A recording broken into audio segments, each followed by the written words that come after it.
Nakabinipisyo sa libreng breast ug cervical check-up ang gatusan ka mga inahan sa Barangay San Isidro, Talisay City nga tanyag sa GMA Kapuso Foundation ug usa ka pribadong ospital. Ani ang report ni Fem Marie Dumabo.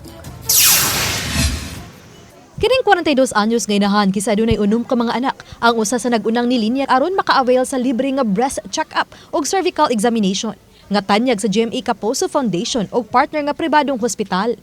Unang higayon niya kini matud pa nga nakapa-check up, ilabi na nga nahalok siya sa posibilidad sa breast cancer. Amon lipay jud ko nga nay medical ron kay gayon ko pa-check up kung okay na ba akong lawas o bagay ko kuan sa cancer na kaya kung iyaan na ba cancer niya kuyawan ko ba pares namo o lisod sa lamang pamuyo maglisod jud mi pa-check up ngani mahal ba yung bayad ani mo niya higayon jud kay ni ron nga nay libre mo salamat jud kayo sa GMA o sa Chongwa.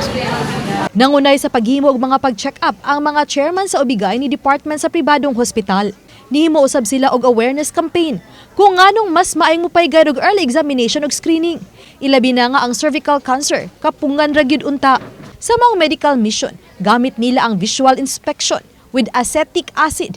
Diin masuta dayon nila kung adunay diferensya ang cervix sa usa ka babae ug diha-diha dayon usab nila kini tambalan. Kada adlaw gyud matud sila nihimo sa mga awareness campaign. Ilabi na nga sa talaan, 12 ka mga babae ang mamatay kada adlaw sa nasod tungod sa cervical cancer. Udulan sa 8,000 ka mga babae ang madiagnosed sa maong sakit kada tuig. Hinungdan gingos nga usab nila nga mahibaw-an sa mga babae kung unsay rason sa maong sakit. Number 1, early sex. So mo na ganahan gyud mi mo target og mga teenager, mga youth, mga young children because as early as 9 unfortunately sometimes they already have sexual contact. Multiple partners, sorry ha, more than one is multiple sexual partner. So that will also increase the risk. Why? Because ang cervical cancer is caused by the human papilloma virus. Samtang giawag usab nila ang kababayen-an nga kada buwan mohimo og self-breast examination.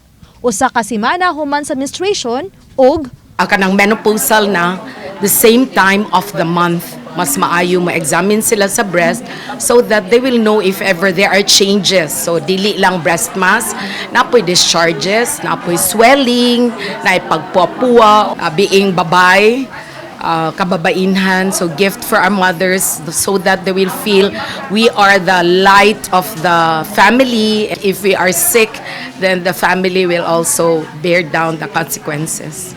ang mga babaeng nakabinipisyo sa mga check-up ang nakadawat pa usab gikan sa Kapuso Foundation og mga goodies, gamit pang pagwapa, vitamins ug uban pang makatabang sa panlawas sa kababayen-an. Uban ni Godfrey Relien, Fem Marie Dumabo. Balitang Bisdak.